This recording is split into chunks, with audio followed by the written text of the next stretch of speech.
waxaan rabaa inaan halka ka salaamo dhammaan ummadda Soomaaliyeed gaar ahaan reer Jubbaland gaar ahaan reer Kismaayo. Salaan kadib waxaan saaka ugu wacnay meediyaha waxaan rabnaa meeshan hadii aan eegno waxaan filaynaa bisha 10keeda bishan haddaan ku jiro 10keeda in shirka dhici doono sidii hore la isugu ogaa magaalada Kismaayo shirkii Soomaaliya mustaqbalkeeda looga tashan lahaa. waxaan rabnaa marka inaan dadka ku nool magaalada Kismaayo aan u sheegno inay horta u diyaar garoobaan martida faraha badan oo imanaysa gaalada.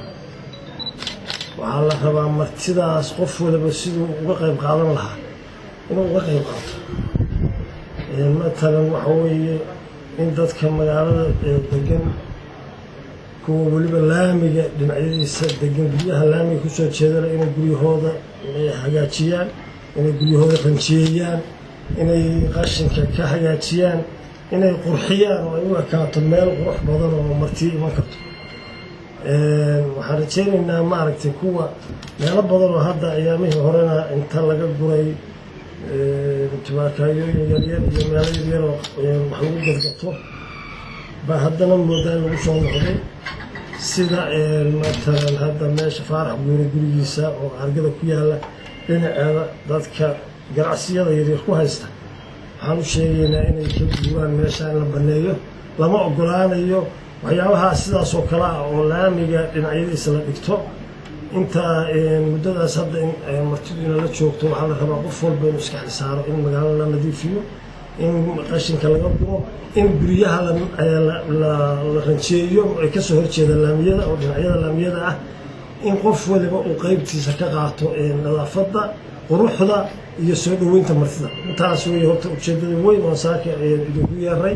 waxaan rajaynaynaa dadka ku nool magaalada Kismaayo inay arrintaas ay si fiican u qaataan haddii aan leedno.